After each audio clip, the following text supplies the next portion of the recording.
Herr Speer, most of the historians of the Nazi period seem to be agreed that of all the people around Hitler, you were perhaps the most important, and in a lasting sense, the most interesting. And I think it's Professor Hugh Trevor Roper, who did your original interrogations after the war, who's formulated the basic question about you, which is, how is it that an intelligent man, a man of some honesty, either didn't see, or if you did see, you accepted that the Hitler regime was a criminal one?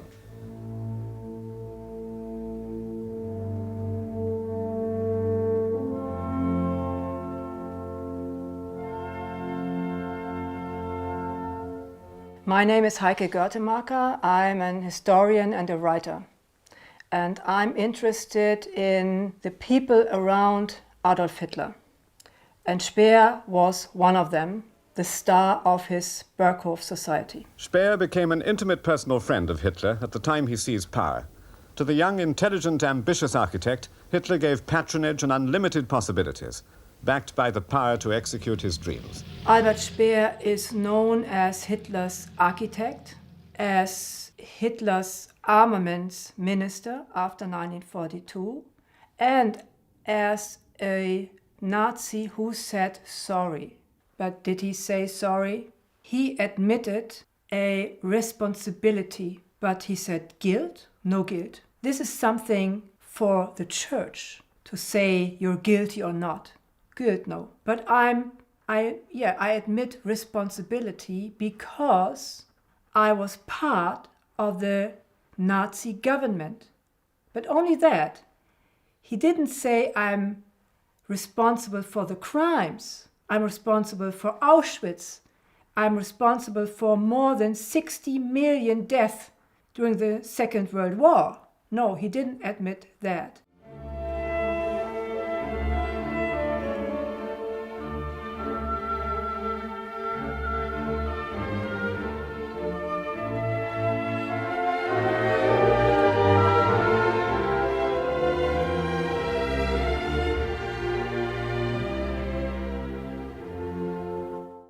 The final solution was only declared in 1941. You had been with Hitler for 10 years when that happened.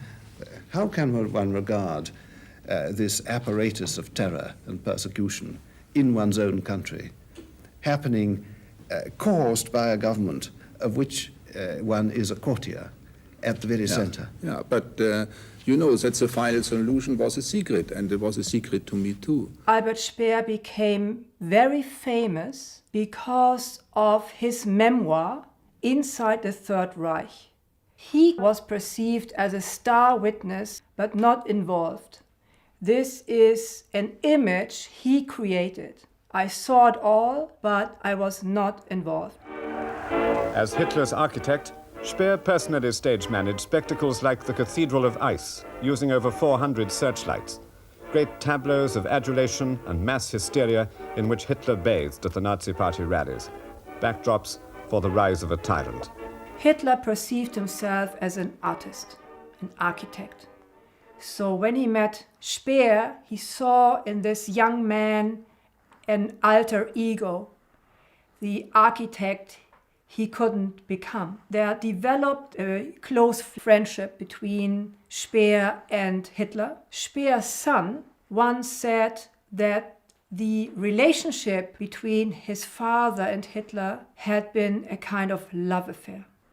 After Speer was released from Spandau prison in 1966, to his end, he did nothing but telling his story, in giving interviews, talking to people, very experienced and therefore very relaxed and cool in this role. Albert Speer, Hugh Trevor Roper, and George Ball have not seen each other since the war. They now meet again for the first time in 26 years in a Munich studio. Showing Speer on BBC in this interrogation, for instance, it's big theater. Here you see how Speer was able to manipulate the public, to manipulate the court, because he was so intelligent and well educated, very eloquent. He was eager to answer every question. On camera, he appears to think about the past, wants to find the truth, really. But in reality, he was one of the biggest liars in world history. To understand Speer's lies, it is important to know that he was deeply involved into the Holocaust. He was the one who organized the extension of Auschwitz, of this extermination camp. And he knew what he had done. Therefore, after the war, he told the public there was no need for me to be involved. He had to say that because with this story, he saved his neck. He had to be hanged after Nuremberg. He had to be hanged. He knew that. And he was, you see this on screen, how relieved he was when they said 20 years in prison, because he knew that he was deeply involved. Defendant Albert Speer, the tribunal sentences you to 20 years imprisonment. Now, you say in your diaries that it was at Nuremberg that you first heard of the extermination of the Jews, you and the others who went hanged. And yet, Herr Speer, there's not a word in your diary, either at Nuremberg or Spandau, of your ever having discussed with the others that such a dreadful thing could happen, and without any of you knowing about it. I find that a very strange omission. Well, it was a great surprise to me, and it's harshly to believe. I never thought of such ciphers. I was not familiar with how many Jewish people are living in Europe. It's difficult for an interviewer to understand which role Albert Speer once played. And you have really to know the sources. And it wasn't easy for these interviewers to tell Speer, oh, you're a liar. This is wrong what you just said. So you have to know a lot about National Socialism, what kind of dictatorship this really was, and who Hitler was. Because our view on Hitler is the view Speer wants us to have. After the war, Speer created an image of Hitler that says he was a demon. He manipulated me. He manipulated the German people. He alone is responsible for all the crimes committed by the Nazis. We had a Führer state, so we others, we just obeyed orders. This view of the big Führer is a big lie, because the Führer is an invention of propaganda. What sort of an image do you have? What do you see when you hear his name mentioned? Now, or in this time? Yes. Now. Well, now I think I feel that he did so much harm to the world and to Germany and to us that it's out of any question how to think about But him. what mental picture do you have of him? Do you see him in uniform at the height of his powers in the 30s, or do you see him in decline in the bunker just before his suicide? I don't see him at all. I don't remember him in this way. He doesn't disturb my thoughts or my dreams or so. In any case, that's finished to me. But we've now been talking of him for a few seconds. Now recall a picture of him. What do you see? Well, I must reconstruct it because I didn't see anything. He loved Hitler. He was one of his stern supporters. He belonged to the inner circle. Almost every day he met Hitler, talked to him, and confirmed him in his actions. And now, he said in this program, he had no image of Hitler anymore.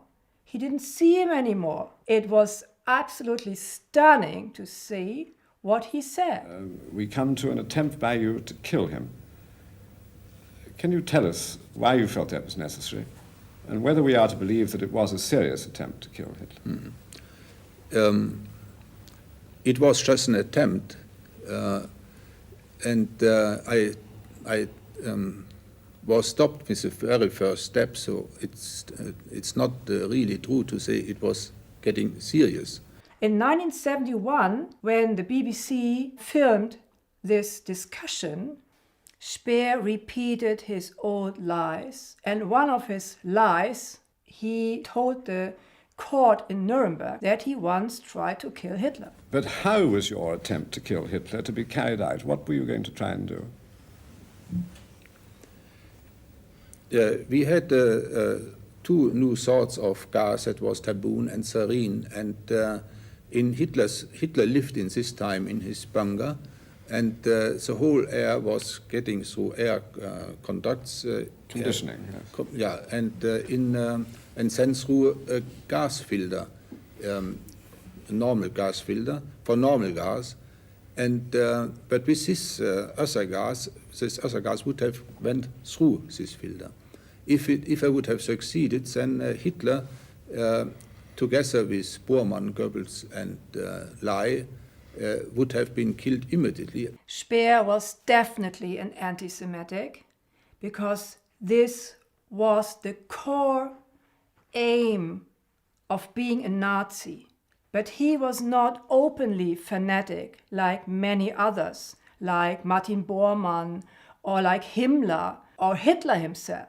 But he was someone who coolly realized these politics. He was someone who organized the persecution of Jews. He did this calm and silent. He was not openly aggressive, but very efficient. You took the guilt of Germany upon yourself, and you served 20 years in Spandau, and you didn't appeal.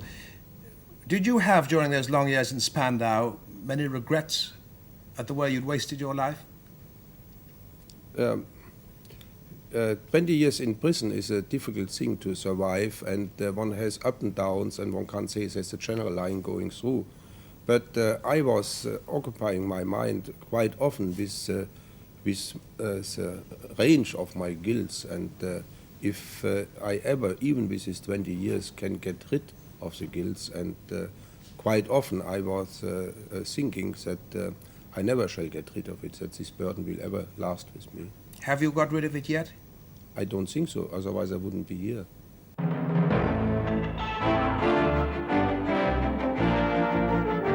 Albert Speer, one of the last survivors of the Nazi wartime leadership, has died in a London hospital.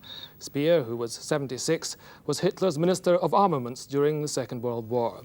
He was in Britain to take part in a BBC documentary about Hitler and was taken to hospital this afternoon, suffering from a cerebral hemorrhage. I stayed there in his headquarters for 1 or 2 days, and one of those evenings he said a real, very cruel thing. He said, I always had in mind to destroy Paris because it's not possible that there is a town in Europe which is dominating in the arts, in the architecture over Germany. But we will plan and execute a much better and much more beautiful capital in Berlin.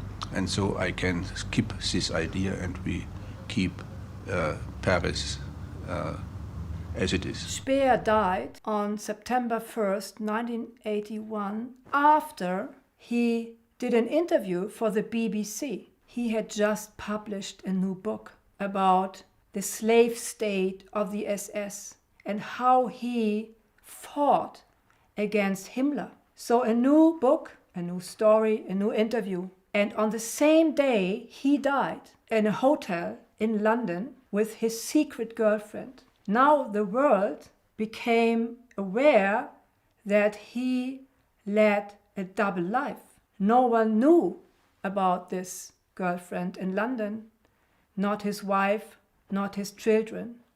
Here too, a double life, a betrayal. This is the typical Speer. Most of the Nazis were political adventurers, they were gangsters. Speer was a highly professional architect. He came from well-to-do people. Before the war, his activities had really not been political at all. His relationship with Hitler, though it was close, was the relationship, one might say, of one artist with another. If you watch these kind of historical figures, it's always the question, what is true history? Here you see how history is used for exoneration. Who were the Nazis? We don't really know today. With Speer, he used history. He tried to determine his own history. He tried to determine our view on Hitler. It's very valuable and important to show these Nazis, to show Speer in action, what he said about himself. But at the same time, you need the context. You need to tell the real story. What he had done during the Nazi state, what he had done during total war.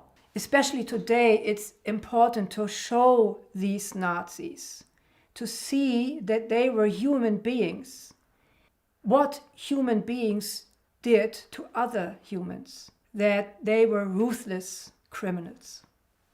I would really love to talk to Albert Speer today. It's kind of unfair with respect to other interrogators decades ago, because they didn't really know. So it was very difficult to show him his lies, so to speak.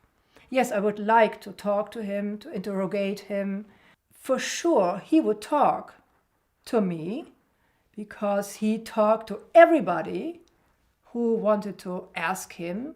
He was approachable, and because he wanted to get his story across. And he was successful with that to his dying day.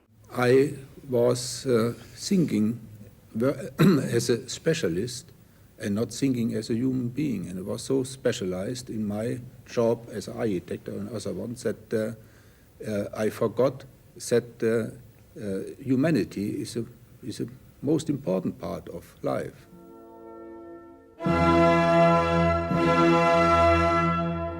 People who watch Speer, they watch someone who tried to exonerate himself, excusing himself. They watch a criminal explaining the world. This is important to know. When you watch Albert Speer, it's not the truth you're getting. You're getting lies.